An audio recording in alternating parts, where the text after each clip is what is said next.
Hello, everybody. Good morning. I can't see your faces, and it's wonderful to be joining you. And it's a real honor to be joining you. And I hope your conference is going amazingly. I'm Aaron Goodman. I'm joining you from just outside of Vancouver in British Columbia in Canada, in a community called White Rock. And I'm a faculty member at a university called Kwantlen Polytechnic University, which is First Nations name. It takes its name from the local First Nations peoples here. And Meekly, if you'd like to bring up the slides, that'd be wonderful. Thank you. Today, I'm going to be sharing some highlights of a community-based participatory research project that I've been leading, been engaged with, and it's called Oral History and Arts-Based Research with Peer Harm Reduction Workers. Next slide. It's wonderful. I'm really glad that you could join us.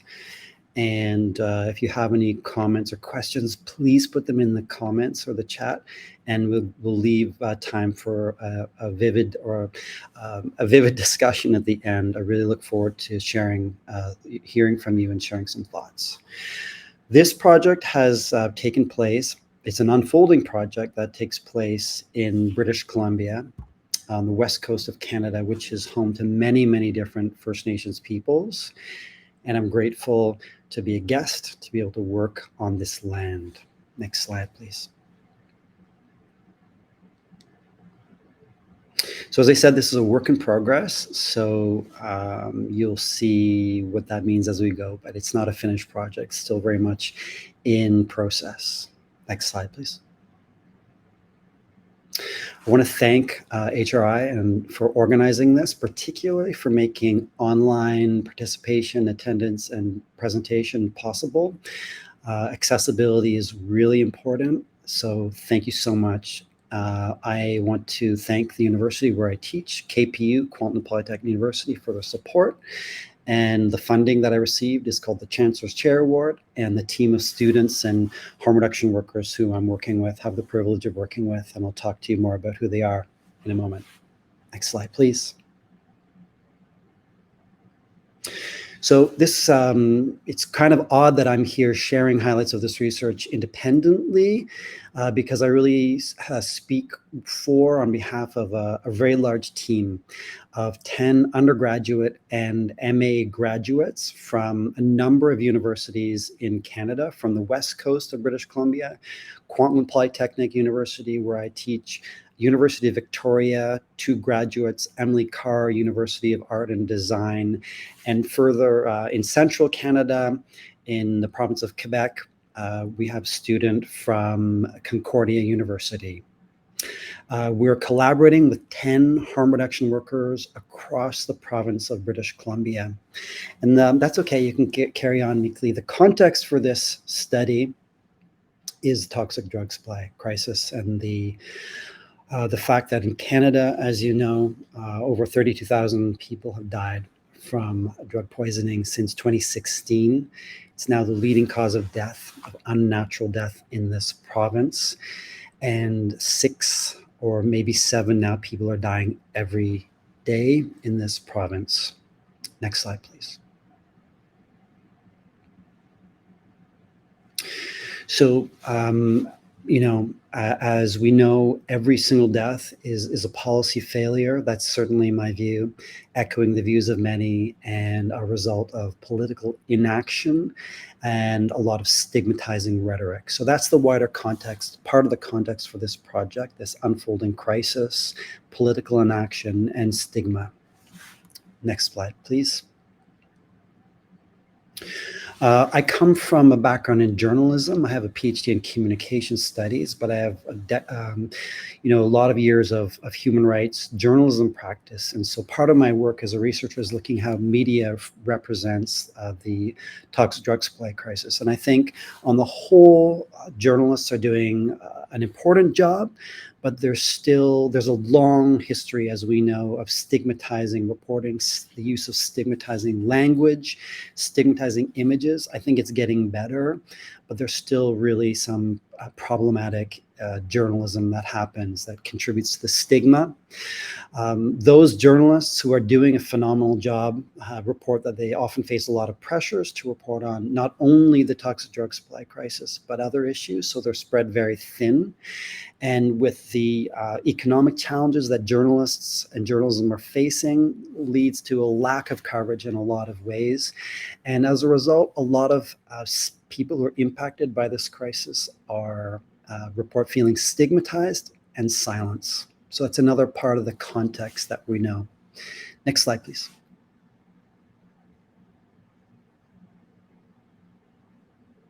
So this project is a community-based project with 10 harm reduction workers.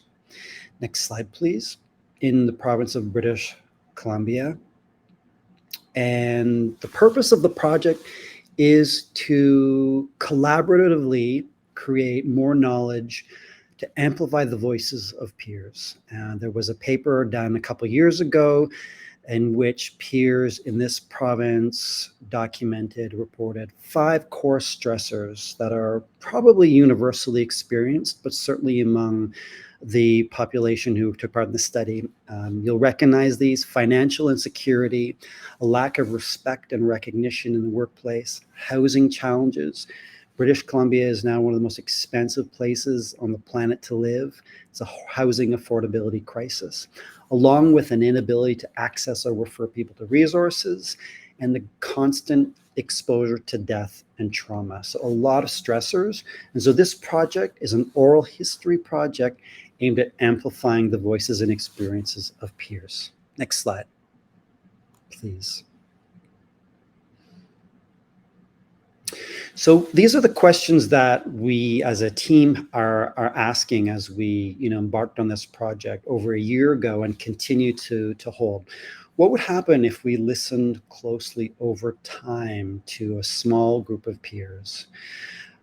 What would they have to say about their stressors? Next slide, please. And we're drawing from many different scholars, but there's a particular oral historian who I'll talk about. His name is Henry Greenspan, who talks about learning with. So that's our approach. Could we build trust through not engaging in a one-time interview, oral history conversation, but meeting multiple times over a period of months? Could that allow peers to build trust with us? And together, could we create nuanced knowledge about the toxic drug supply crisis and peer stressors? Next slide, please. And when we talk about nuance to our team has a lot to do with intersectionality. So some of the questions we're posing we're looking at and inviting peers to share, how does their gender, race, ethnicity, indigeneity, sexual orientation, gender identity, disability, and socioeconomic status contribute to their experience of work-related stressors? Next slide, please.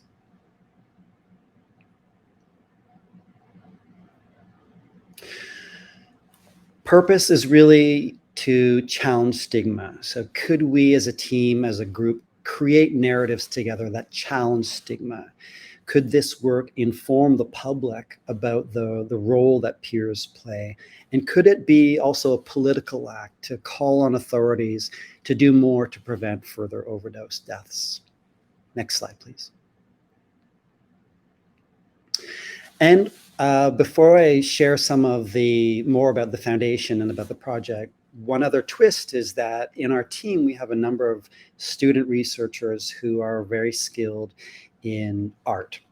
So we are using arts-based research to amplify the voices and the stressors that peers are experiencing. Arts-based research. Next slide, please.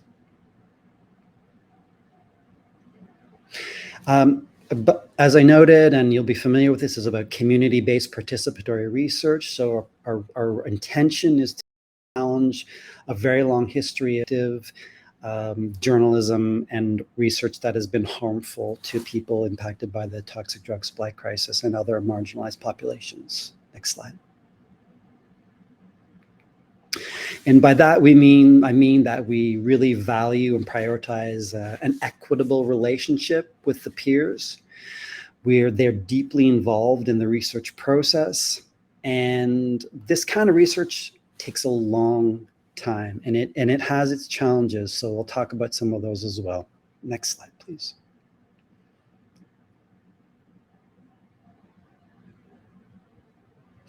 So again, two dominant methods, major methods that we're working with: collaborative oral history and arts-based research. Next slide.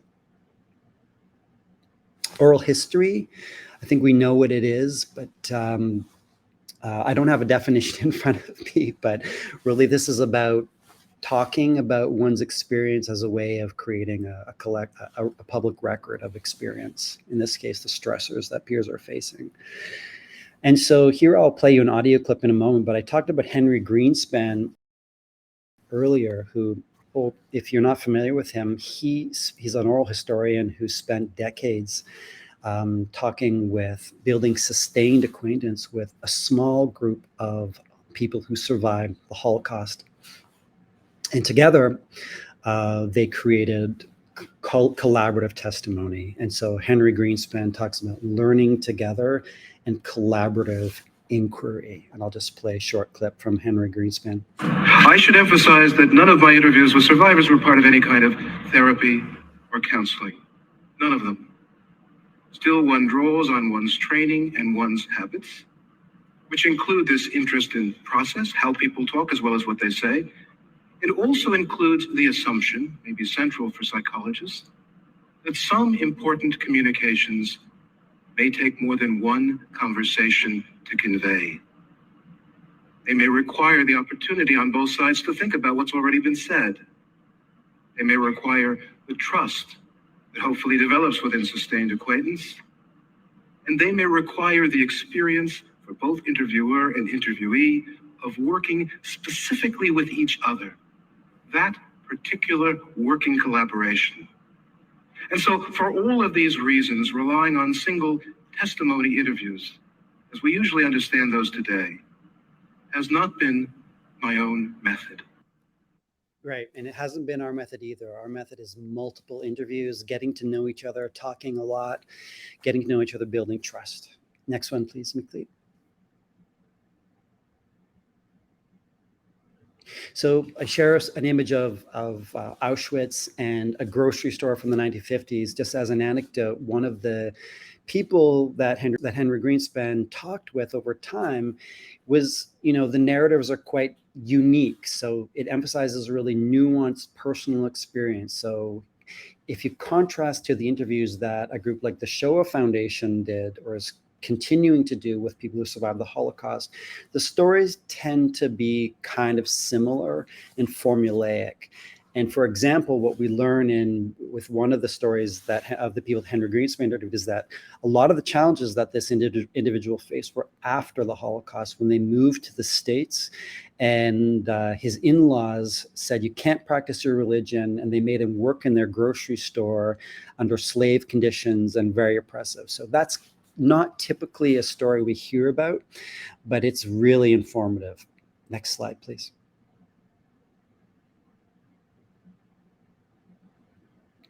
So one of the collaborators who worked with Henry Greenspan wrote, the Shoah Project wants to interview 50,000 different survivors once, and Hank wants to interview the same survivor 50,000 times. Next slide, please. So this method has been applied and experimented with by a number of scholars in oral history who work with other populations who've experienced and survived instances of mass trauma and genocide. Although I hadn't come across anyone who's done it in the context of the toxic drug supply crisis, but the scholar Unwali Solange, who worked with survivors of the genocide in Rwanda, wrote about her own experience being interviewed or going and talking in schools about her experience as a survivor. And she writes, I experienced an emptiness after telling my stories. I seemed like an object of study for the student. And so we can see that those are the kind of conditions or after effects that we want to avoid. We want to be allies in order to collaboratively build trust and counter narratives. Next slide, please. So it's been used in the context of the aftermath of the Rwandan genocide, with survivors of eugenics in the Canadian province of Alberta, with people in the Ukrainian community in Sudbury, and other communities, as I mentioned. Next slide.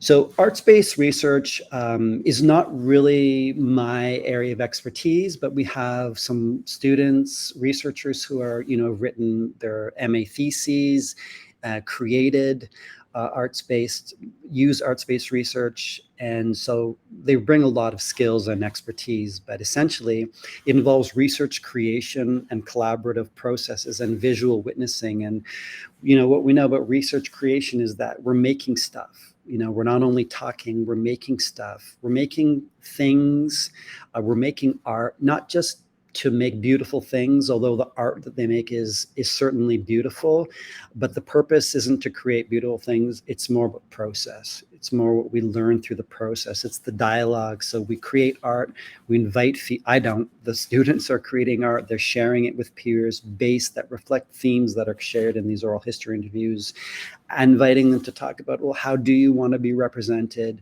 What kind of themes do you want to talk about? Taking their cues. It's certainly very collaborative, and witnessing is a huge part of oral history, as we know. And so, again, I'm not an expert in this particular area of arts-based research. I'm learning about it as we go, but visual witnessing makes sense to my mind, right? Where the students whom I'm working with are witnessing and documenting peers' experiences and what they say about their stressors and creating visual representations of that.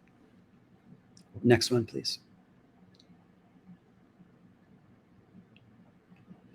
So, we can talk a lot about ethics, but essentially ethics is a huge priority. People can stop, withdraw at any time. Everyone owns their recordings and illustrations. The peers decide what they want to talk about, although we have 5 core stressors that were identified that are suggestions, but if people want to talk about other things, they're more than welcome. And we also prioritize and invite peers to analyze their own interviews and their art and to answer the research questions. So we're really decentering ourselves as researchers, and inviting peers to reflect on, did this method work of meeting multiple times? Was it useful? Was it helpful? Next one, please.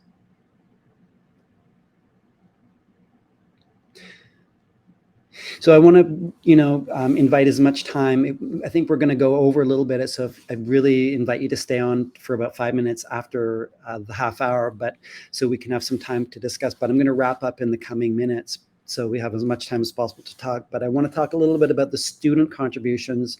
Again, I wish they were here. It's not an accurate reflection that I'm talking on behalf of, I'm talking on behalf of them, but it's really it's a big team effort. It takes a lot of time and commitment for students. It involves compassionate listening. It requires them to be inquisitive. A lot of them had never really known too much about the toxic drug supply crisis or peers, so they're learning a lot. But I think it's much more effective than giving them readings, although we did do that at the outset, but so they can be briefed on what they're going to enter into. But the best learning that they're doing is through these engagements with peers themselves. Next slide, please.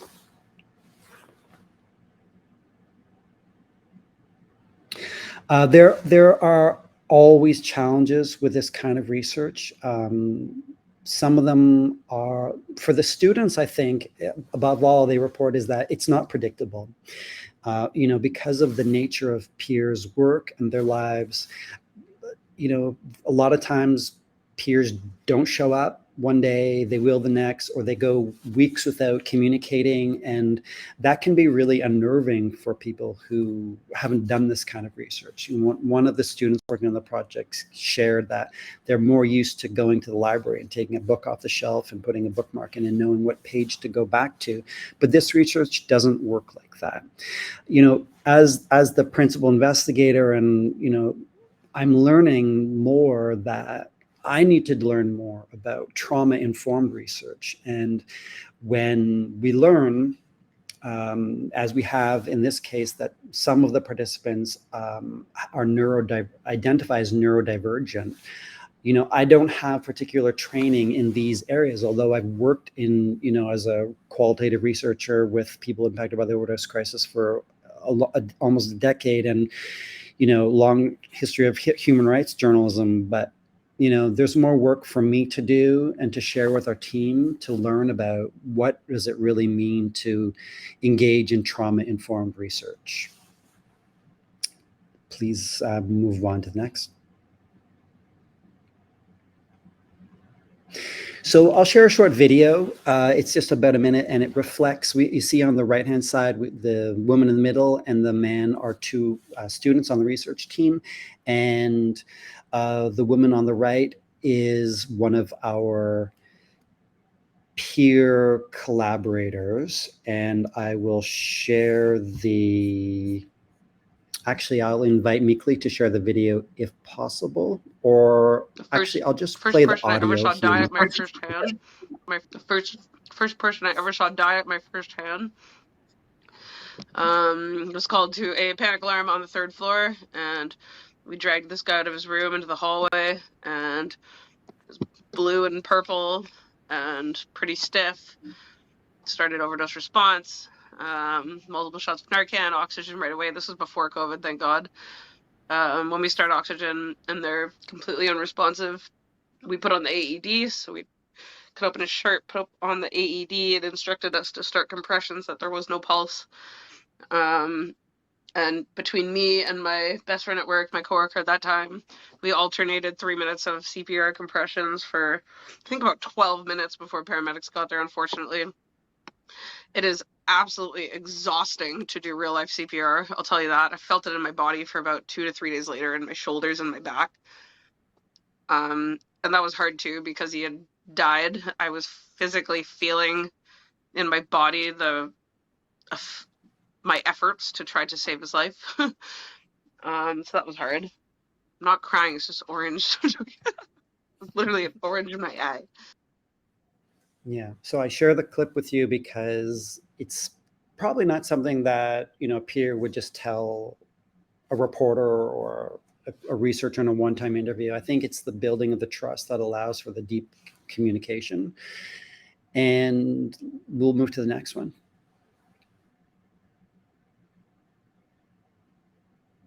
Yeah, so I think I just want to open it up to share your thoughts.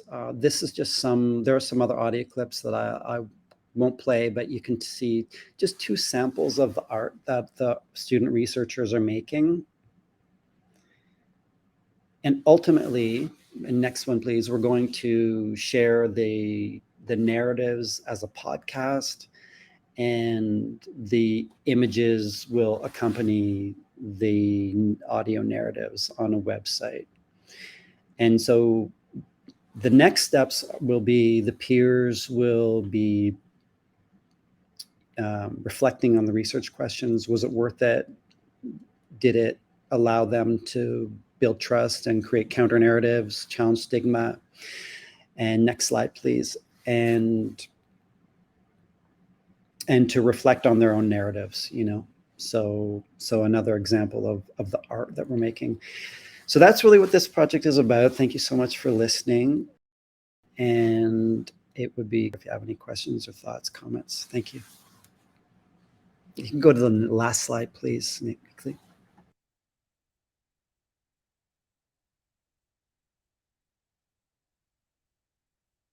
Yeah, and maybe maybe some questions to, if we have, because we might have a few minutes, if you want to stay on for a couple minutes to chat.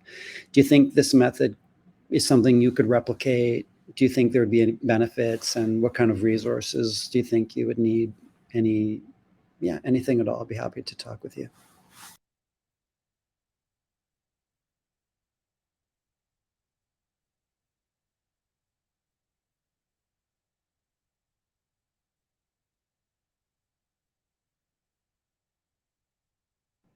So I can't see anyone or hear anyone. So Meekly, I know you'll let me know, right?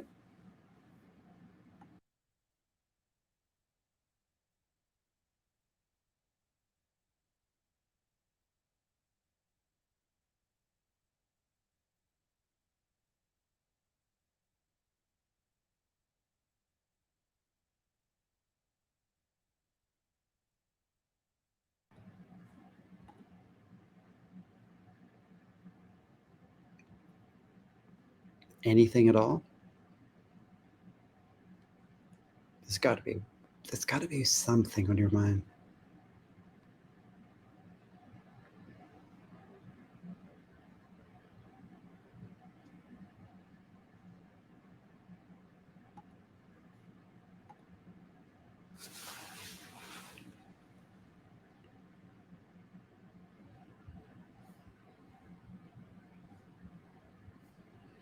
Okay, well, if there aren't any questions, definitely reach out anytime. And if you have any feedback or comments or questions, just let me know, and be great to chat with you.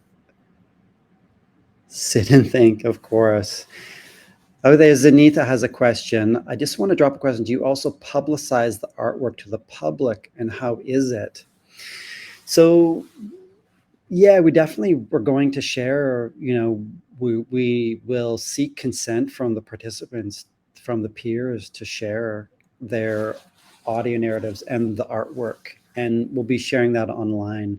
So we're going to create a website where people can, there'll be an online showcasing like that. Mm-hmm. It's the combination of podcast and art that I haven't really seen a model yet for that, but we're going to do that. So yeah.